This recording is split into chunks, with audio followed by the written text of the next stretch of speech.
What's up, y'all? Ace Trainer X here, and today I'm here to talk about the best Pokemon TCG product that you can buy right now. And you probably already know what it is because I put it in the title of the video, but either way, let's hit the newsroom and we can talk about it. Let's go. This bad boy is a premium and super hot product right now. The reason I think it's the absolute best product you can buy right now is because this is a super competitive juice 60 card deck right out of the bag for 30 entire doll hairs. You can straight up pick this deck up right now at your local game store, or I guess your Target, and you can actually get some wins in your competitive league. It also has 6 damage counters, 1 tournament legal die, 2 condition markers, an accessory box, and a super cool deck box, and we'll kind of talk about that in a second. So like with all these precons, you get all kinds of accessories and stuff like that, but let's be real, this deck box is a total and absolute joke. I mean, it only fits unsleeved cards, and what kind of monster is playing with unsleeved cards? Don't do that. Do not play with unsleeved cards. And the flimsy cardboard accessory box isn't doing anyone any favors. It kind of unfurls and unfolds in a really weird way that's kind of honestly hard to put back together. Seriously, guys, if you want a Pokemon product to store your dice and other stuff like that in, just get a pencil thing or a mini tin. Those are awesome. With that being said, the dice in this set is actually super gorgeous. It has a gorgeous like blue to purple gradient, and I honestly love it. On top of that, the lavender damage counters are super primo. Love the color. Can't really go wrong with pastel purple. I could honestly take or leave the crappy little condition markers. I really miss the sword and shield arrow ones, the ones that were like the thick acrylic. They felt way higher quality, but you know, what are you gonna do? So let's go over all the cards in the box, and I'm gonna make suggestions on which cards to cut, and then at the end I will tell you what great cards that'll really kick this deck up a notch. You get 3 Gardevoir EXs, which is your bread and butter in this deck. Psychic Embrace gets you the ramp and even in some cases the damage counters you need to deal massive amounts of damage. My competitive thoughts here are actually you don't really need 3 Gardevoirs on the deck. Most of the competitive deck right now are actually only running 2, so I really just suggest cutting one of them out completely. I am so happy that they gave us the correct Kirlia in this deck. This Kirlia is going to be your main draw engine, and Refinement is a beast. You must discard a card from your hand in order to use this ability. Once during your turn, you may draw 2 cards. This is how Gardy players end up with a ton of cards in their hand, just a massive amount of cards in their hand. And if you really like having a lot of cards in your hand in a deck, this is going to be the deck for you. Gardy is perfect for that. And who cannot be consistent if you have like 40 cards in your hand? So y'all, how could they possibly put 4 of these memory skip Ralts in here? Listen, memory skip Ralts isn't actually that bad, but when you really want to be playing 1 memory skip Ralts and you want to be playing these teleportation burst Ralts. The reason for this is pretty simple. Teleportation burst can save you a retreat energy early in the game if you're stuck with Ralts in the active, and it also has 70 HP, which if you are good at math like me, is strictly better than 60 HP. While Memory Skip is a great support attack for niche plays, it's not going to be the Ralts who use the most. 4 Memory Skip is not necessarily bad, but it's not optimal for competitive play, so I would go down to 1 Memory Skip Ralts and 3 of the Teleportation Burst Ralts. While Drifloon is an absolutely important part of this deck for smacking, just massive smacking, most competitive decks actually only play 1 copy. So I recommend taking out 2 of them. You get 3 in the deck, I recommend taking out 2. Mostly because they're really easy to super rod back later game, and you can easily get them back. So I don't know if y'all remember Gardy's ability from earlier, Psychic Embrace. This pairs perfectly with Balloon Blast, especially if you attach something like, you know, a Hero's Cape on Drifloon. That gives that silly little balloon 170 HP, and that little balloon, this little purple pink guy can actually smack for 480, and that's just crazy. This little balloon smacking for 480. This balloon is actually the most fun part about the Gardy deck. Who doesn't love smacking their opponent with some silly little floating purple guy? Honestly, Cresselia is just an outdated card from pre-rotation, and I don't really see much use for it out of the box. There are better ads that we'll talk about later, but I do recommend just replacing it, throwing it away. I recommend ditching it. Moonglow Reverse had its place, and now it does not. It is outdated. The amazing Blue Lad himself in the flesh. This card is great, and mostly everyone already knows about it, but if you don't, it's mostly played for Luminous Sign. When you play this Pokemon from your hand onto your bench during your turn, you may search your deck for a supporter card, reveal it, and put it into your hand, then shuffle your deck. Yes, it is in order to get a supporter card, and in a game where supporter cards are just absolutely juiced, this is just a great card. Spoiler alert, it's actually not played in a lot of the competitive Gardy decks. However, if you are missing Lumineon from another deck, it's still a good pickup. This is why this Precon is so good, and I think it's good value. I would say it works really well if you are a new player, or maybe so the not so competitive version of Gardy if you are a new player, but at a high level of play, it's really not necessary. Still a great card to have though.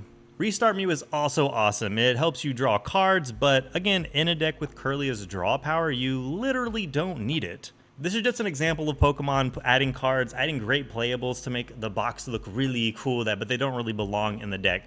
But they are awesome cards to have. It's a great card to own, but it's not really important in the deck at all. However, slapping 3 Psychic Energy on a Mew using Gardy's Psychic Abrase ability and genome hacking something can make for some really silly plays, and it's pretty cool. Radiant Greninja. Radiant Greninja is just such a great card. Concealed cards. The concealed card ability synergizes really well with Gardy, and it gives you even more draw. So you're pitching them psychic energies that you're going to get back later with Gardy, and that's just, it's just amazing.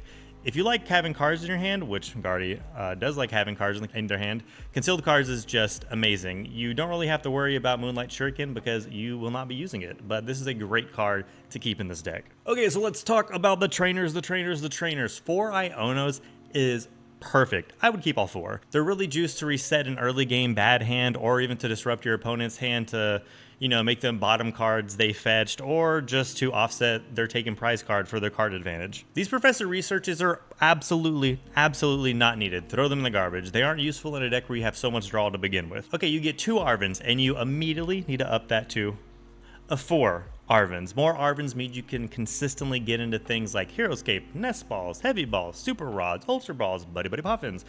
Do I need to keep going? Boss's Orders is an absolute keep. Gust effects are juiced, and you always want the ability to swap something out that you can actually one-hit KO to grab some prize cards, or even to win the game. This competitive deck runs 1 or 2, so it's really personal preference what you want to run and how gusty you're feeling. Jacq, while super sexy, is a garbage card. Throw it in the garbage. You won't be needing Jacq, unfortunately. Artisan, not a great card, but not a bad card. You have draw and other items to get into Pokemon. You don't really need Artisan. It's a good add for a new player who really doesn't know the Gardy loop yet, but not necessary for a high level of play. Stadiums are also just historically hard to get into. There's really nothing that fetches them, so you're really just raw drawing into them. Okay, so you get 4 Ultra Balls, but I would really cut it down to 3 to make room for some of the ads I'm going to talk about. As far as Nest Balls go, people are running like 1 to 2 of them. You get 4 in the kit, so I would just pare it down to 1 or 2. You'll want to cut the rare candies completely out of your deck. You really want your Kirlias, so you don't want to skip over that Evo chain. Your Kirlia is your draw engine. Refinement is everything to Gardy, and it's what you want, so you don't want to cut it out.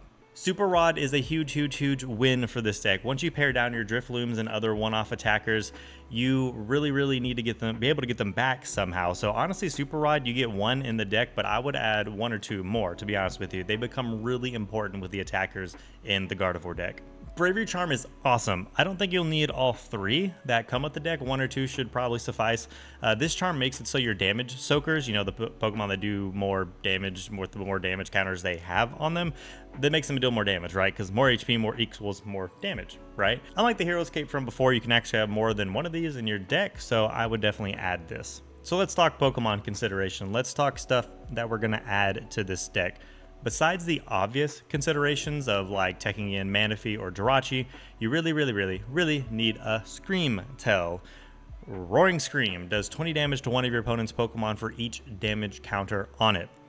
That means comboed with either a Bravery Charm or a Heroescape, it can do some serious damage, ranging anywhere from 360 with the Heroescape to 240 with a Bravery Charm. Of course, that assumes you put the max amount of damage counters on Screamtail with Gardy's ability. This is really why I recommend 4 Arvins and why people play with 4 Arvins, because you can easily get into Hero's Cape, Bravery Charm, Luxurious Cape with them. It's important for your in-game attacking and when you get your Psychics into your discard to attach with Gardy. It's very important. Mimikyu is a great add. If you're against a deck whose main attackers are EX or V Pokemon, like Charizard for example, they can't touch Mimikyu, and you can really stall them until you get Gardy set up. And while Mimic is in the active, they can't do anything to it. It also could technically slowly pack a punch if you give enough time, if you really wanted to do that. I'm not sure how many people are actually attacking with Mimikyu. Okay, so trainer considerations. Okay.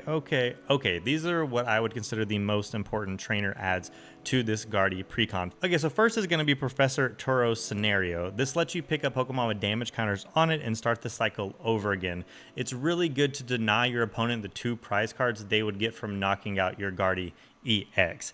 You can also pick up your Screamtail or Drifloon if you want to set them up differently as well. I'd consider Buddy Buddy Poffin to be absolutely essential. It is an essential add, and you'll want 4 of them. It can grab Ralts, Mimikyu, Drifloon, Jirachi, Manaphy. It is just a great card in a replace battle VIP pass. People really want Buddy Buddy Poffin, and Buddy Buddy Poffin is going to be super important for you to pick up 4 of them. Perfection. Most of the Gardy players are going to get 2 Ralts off the go. TM Evo is also a must add. It gets you into your Kirlias very consistently, and it's going to be your first attack almost every time, all the time, for all time.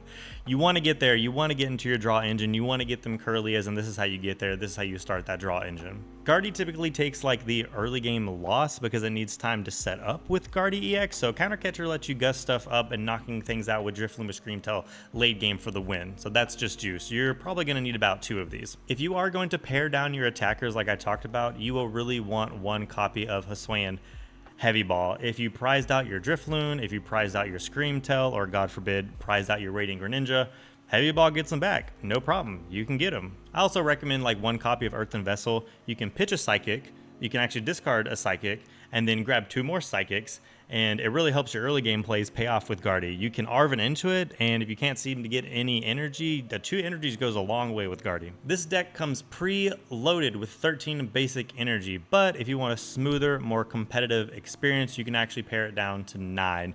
If you're new, I would probably stick with the 13 until you're comfortable with how Gardy works and the Gardy mechanics, but going down to 9 will let you stuff more juicy trainers in your deck. Alrighty guys, so there you have it. This is why I think this product is the best product you can buy right now, because you can literally go out, buy it, and get some wins in at your local store, really as is. And it's a great way to get your foot into the competitive scene and start talking about cards. Thank you guys for watching. Don't forget to subscribe, like, and comment below. And as always, y'all take care and have a good one.